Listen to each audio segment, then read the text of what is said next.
So you already know you want better sound quality than the built-in sound card in your PC or Mac, but with all of these options out there, you might not know where to start. So in this video, I'm gonna give you a few points to consider so you can make a good decision. As a beginner, you might not want to spend a lot of money on an audio interface first, but you still need to consider your long-term goals before making a purchase. So I'm gonna be talking later in the video about drivers and user experience, but first, I really want you to envision yourself in the future. Where do you really see yourself? Do you want to record in your bedroom doing podcasts? Do you want to make music only in the box? Or you want to record a number of instruments at once for your band? Most beginners are looking for options in the $200 to $400 range. However, in my opinion, it's absolutely okay to start with a more expensive interface, considering you know you're gonna keep at the hobby or you need it for work. If you're just dipping your toes into music production, it's better off starting with an interface that has less functions so it doesn't overwhelm you and you can start learning your way around things. Check that the interface you use is compatible with your operating system and has the right ports to connect to your computer, whether it's a PC or a Mac. If you're planning on working on a Mac, Thunderbolt is a fast and reliable connection that is preferred by certain companies like Universal Audio or Apogee. However, USB should give you more than enough speed and data transfer rate. Usually, connectivity is not a deal breaker like the last 2 points on my list. Look for an interface that gives you the highest possible A to D and D to A conversion that you can get. Usually, the more expensive, the better the sound quality. However, I feel like today, most of the options that you're gonna get will be good enough and it won't be really the limiting factor. As a beginner, it's really hard to tell what to expect when it comes to sound quality. So at the end of the video, I'm gonna give you a few examples that I would choose as a beginner audio interface. Make sure that the audio interface you choose has enough inputs and outputs so that it will meet your needs. Many people record instruments one at a time, so 2 inputs are usually enough and it allows stereo recording too.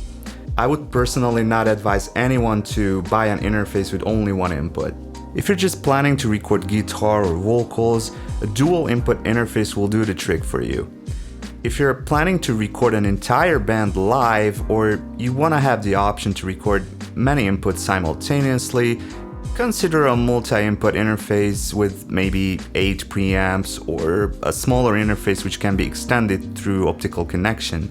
ADAT optical is still one of the most popular and most common options on an interface to have more inputs or to expand the outputs from your current interface. So if you feel like in the future you really are gonna need more inputs or more outputs, it's always a good option to ensure that the one you buy has optical ins and outs. Drivers are not something many people talk about, but in my opinion it really can make or break the experience you're gonna have with your interface. Make sure you read reviews and you get as much info as you can on the driver quality of your preferred interface.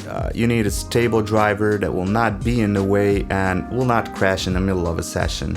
I'm a firm believer that you really need to stay away from the newest shiny thing on the market and try to choose something that has proven over the time and most probably will not give you any surprises. The Focusrite Scarlett and Claret series, maybe the 2i2 is the best example, has a good reputation and really good conversion for the price. You really can't go wrong with either the Scarlett or the Claret range of products, the latter being more expensive with higher quality components.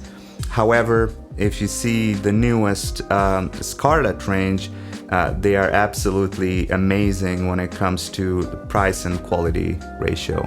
Motu has been a company that's been around forever, and their sort of latest releases are an amazing choice for a new home studio owner, or if you're just starting out or you want to maybe DJ.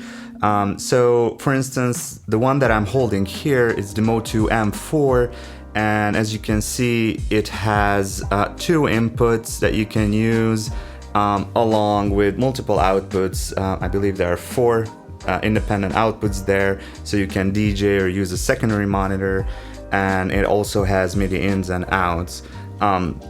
The sound quality for the price is really amazing. You can't really go wrong with this, and the drivers nowadays are also very stable. And finally, anything that fits your budget that's RME is gonna be a good option. The Digiface USB is a very capable interface that fits in the palm of your hand, has the industry-leading driver we all love, and even though you only have one line/headphone output on it, you can always buy external preamps or DA converters when the time is right and keep it as a center hub for your studio, like I just did recently. I hope you took something out of this video and you found it useful. If you have any more questions, please leave it in the comments. I'm more than happy to answer those, and I will appreciate if you give me a thumbs up or you click on subscribe.